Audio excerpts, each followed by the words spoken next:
Exactly. So the subject that I'm going to talk about today doesn't hardly ever get mentioned in New Thought. It's kind of an orphan child of New Thought philosophy. But as I get into it, you'll realize that it's absolutely integral to every aspect of New Thought philosophy and to every aspect of New Thought psychology, that we learn how to and where to surrender. Okay? So surrender has a lot of meanings. And we are not breaking new ground by looking into this subject from a New Thought philosophy perspective. Holmes actually used the concept of two kinds of surrender in his book, Science of Mind. And when I get to those parts of surrender, I'll quote him. But surrender is an extremely subtle concept with many, many, many shades of meaning. So I'm going to lead you through a few of those shades of meaning. For example, surrender, as in total defeat, as in militarily being defeated, right? That's one form. Now, New Thought would say that what you resist grows. So give up fighting anything. So it would say that form of surrender is built in because you should never fight anything. Releasing control over a process or thing, as in letting somebody else drive or allowing another kid to play with your toy. So when you release control, that's an extremely important New Thought concept, because we would say that you state your intention and then you allow spiritual law to take over. You don't hold on to it. You release your toy. You release control. And then you don't, when you set an intention in New Thought philosophy, you don't say how anything is going to occur. And the reason we don't say how is because we're not smart enough. Let's look at the complexity of the universe and then tell me you could control all of the various aspects of anything that had to go into making something else happen. Nah, forget it. So we allow a surrender to this incredibly complex process and assume always that it will end up with the right thing happening. Is that clear? Okay, good.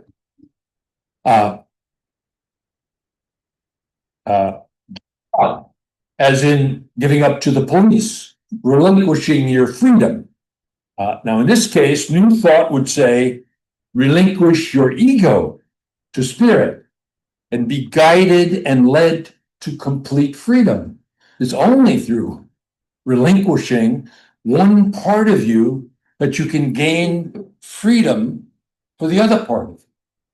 For that spiritual part to grow, the ego must be surrendered. New Thought would say, relinquish your ego. Okay, another meaning, letting go of holding on to an old idea or thing or person. Holding on to things, if you let go of that, that's a form of surrender. And in New Thought would say, let go of your negative habitual thinking, right? And that's an extremely important psychological concept in spiritual thinking.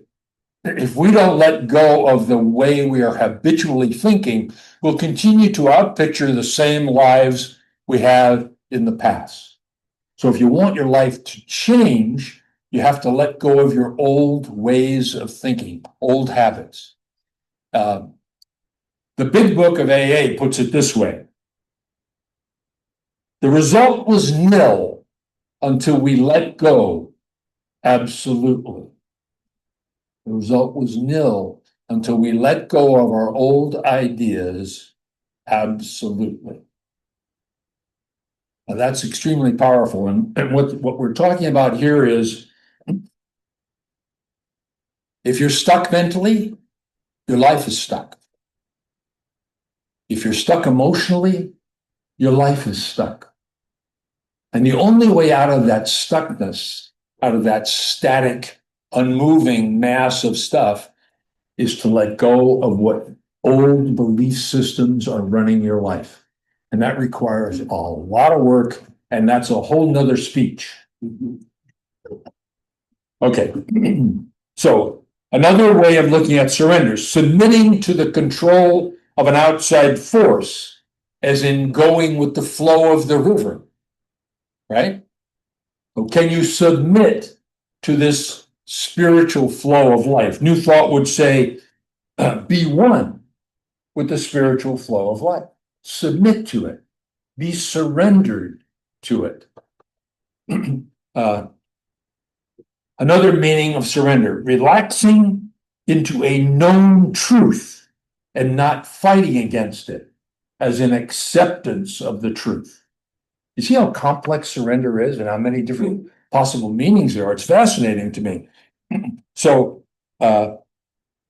relaxing into a known truth, New Thought would say, know who you really are.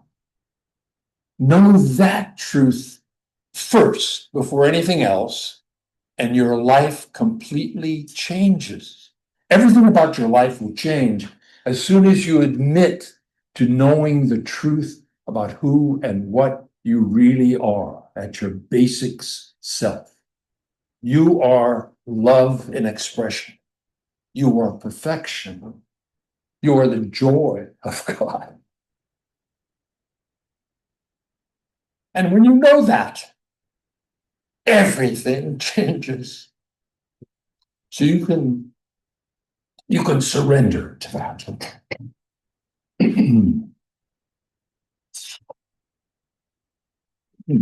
So all of these definitions seem to be about giving up power. The great paradox, this is the paradox and mystery of it all, is that this apparent giving up of power produces power in your life.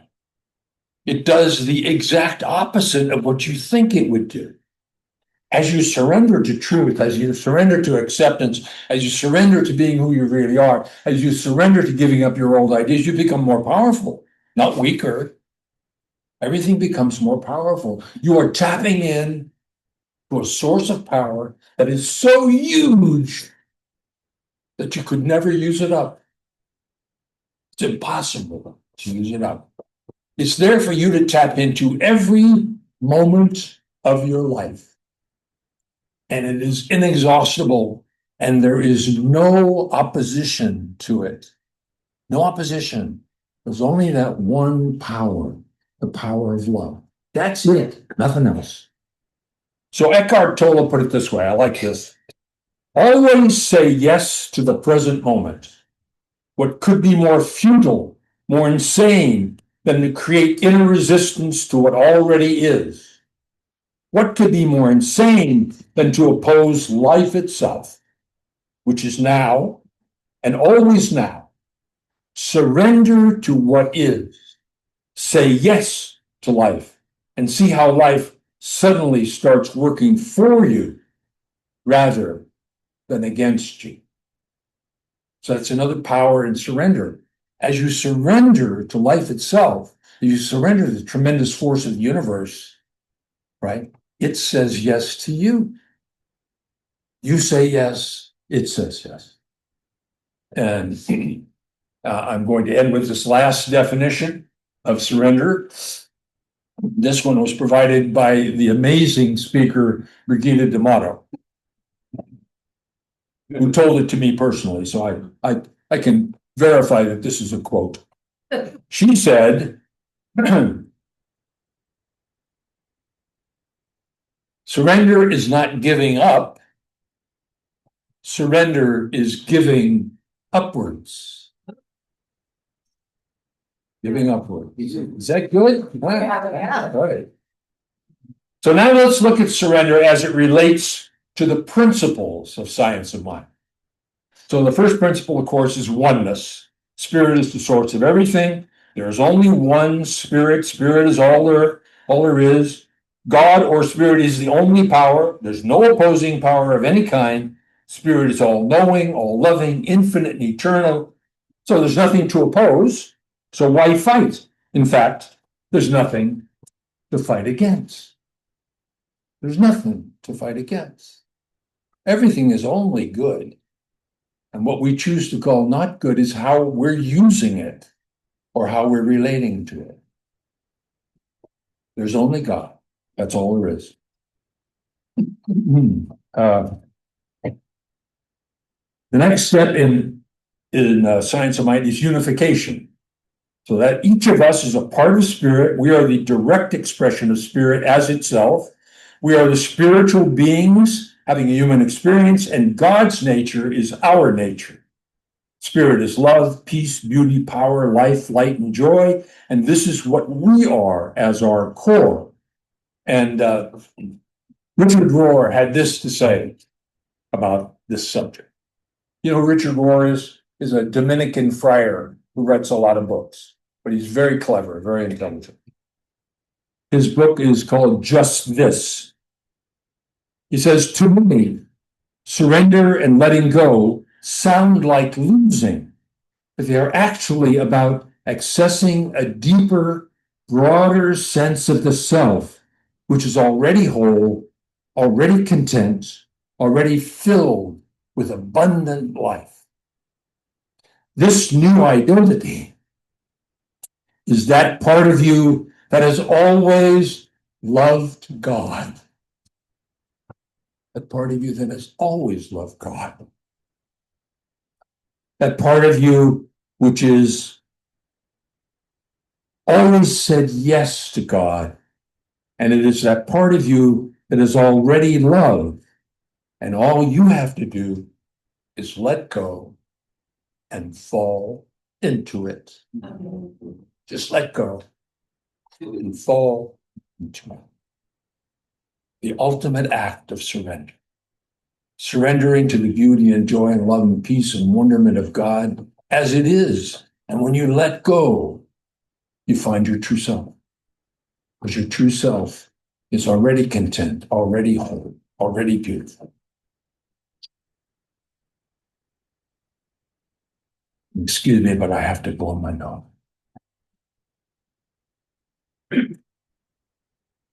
The next is unification. It follows that each of us is a part of spirit. Oh, I did that one already. Okay. When we surrender to our true nature, we enter into the majestic realm of love, peace, and joy. And on the Science of Mind, the main book that Ernest Holmes wrote, on page 405, he says, love alone can overcome fear because love surrenders itself to the object of its adoration. Love surrenders itself. So surrender is absolutely, according to Holmes, an integral part of loving, surrendering to that which you love. The soul, he says, must make a complete surrender of itself to spirit. And as it does so, it relaxes. It becomes at peace. So the third important aspect of New Thought philosophy is embodiment. We experience the spiritual nature to the degree that we are conscious of it and embody it. Embody it means to become it. When we become this teaching, when we become this knowing, then we have embodied it. So truth and wisdom will then come to us directly as we discover and embody our own true nature. So we do not go against the need for this embodiment. We surrender to it. So what you are surrendering to in this case is allowing your life to be that which you know to be true, to become at one with what you know in your heart is the truth. And that requires surrender on your part, because the brain always wants to put up obstacles and say, you know, this is not true, that's not true. No, when you begin to know the truth about yourself and you completely surrender to it, wisdom flows naturally through you, knowledge flows naturally through you. Everything you need to know about what lies before you is available to you through the mind of God within you. So, the design of experience, that's the fourth principle. Our thoughts, feelings, and beliefs, in other words, our consciousness, design our experience of life. And by changing our consciousness, we change our lives. Change your thinking, change your life. We use free will and the power of choice to change our consciousness. In new thought, when we align with spirit for a particular intent, as I said, we never outline how that result will happen. We surrender to this process. We surrender to spiritual law. And think how, if we don't surrender to spiritual law, then what we are trying to do is run our own lives. Okay, now you can do that, but it's a much better deal if you allow spirit to run your life.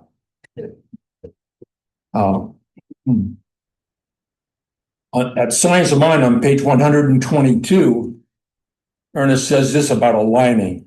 You cannot heal any one of his troubles if it is a result of some mental attitude which he will not surrender.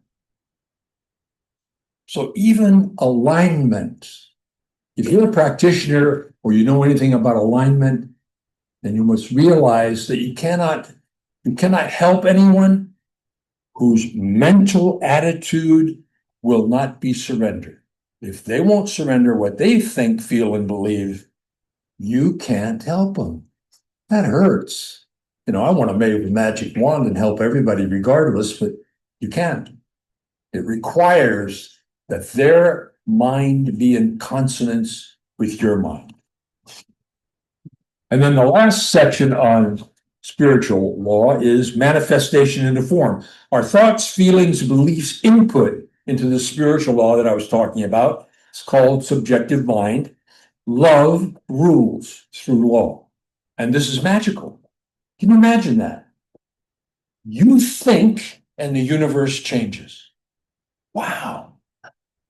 And that's the truth. It's always been that way. Marianne Williamson puts it this way. Something amazing happens when we surrender and just love. We melt into another world, a realm of power already within us. The world changes when we change. The world softens when we soften. The world loves us when we choose to love the world. Can you surrender to that? Okay. Now, since we are spirit, this mechanical function is part of us. We try to, the mind always wants to separate everything into categories and little boxes, and this is over here and that's over there. But actually, that spiritual law is part of you as well. It must be. That spiritual law, which is out picturing your life, every day of your life, is part of you because you are God in expression. So this machine, this is it's within you actually, is going to do its work no matter what. That is, it will always produce the experience or form of what is in our consciousness when we surrender to the process. Once again, surrender to the process. Give up trying to control everything. When I first got into Science of Mind, I'm going to say early 1990s, I went to an art class. I am the least artistic man you have ever met in your entire life. Nonetheless, I produced a collage. And this collage, which is now, 35 years old at least. I'm going to hold it up so the people at home can see it. Now, this is not perhaps the most artistically gorgeous collage you've ever seen, but it is the truest one. Okay? This is spiritual law. The hardworking hands delivering the goodies of life to the person who's on the path, and all I need to do is relax. Good. Slow and dead, just like primary school.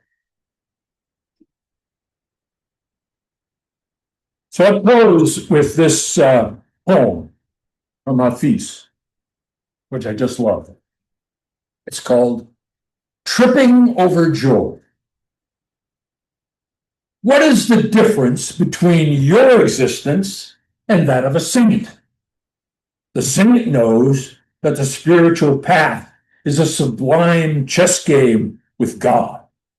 And the beloved, God, has just made a fantastic move. And the saint is now continuously tripping over joy and surrendering and bursting out in laughter, saying, I surrender.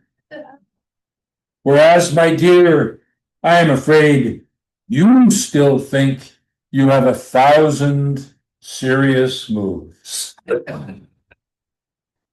So I've given up my serious moves because I truly do believe that surrendering to this process of love is the best way to live your life. And I will tell you that since I began to do this, my life has been continuously good, fantastic, outstanding, way beyond my wildest dreams. Nothing I could have ever imagined has been as good as this is. Thank you.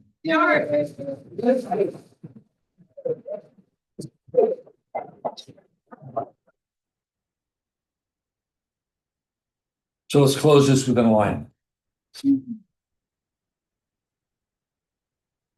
So let us surrender together to that great oneness, that which we are, that which we always will be, eternal, immortal, infinite love. Let us surrender to that. And as we do so, every great power of the universe enters into our life to make it more sublime, more interesting, more dramatic, more fulfilling in every way. We see this truth, we surrender to this truth, we accept this truth, we embrace this truth, and we give incredible thanks. We are so grateful that this is the way it is. We release this into a law that always, always, always says yes to us. And together, each of us and all of us say, and so it is.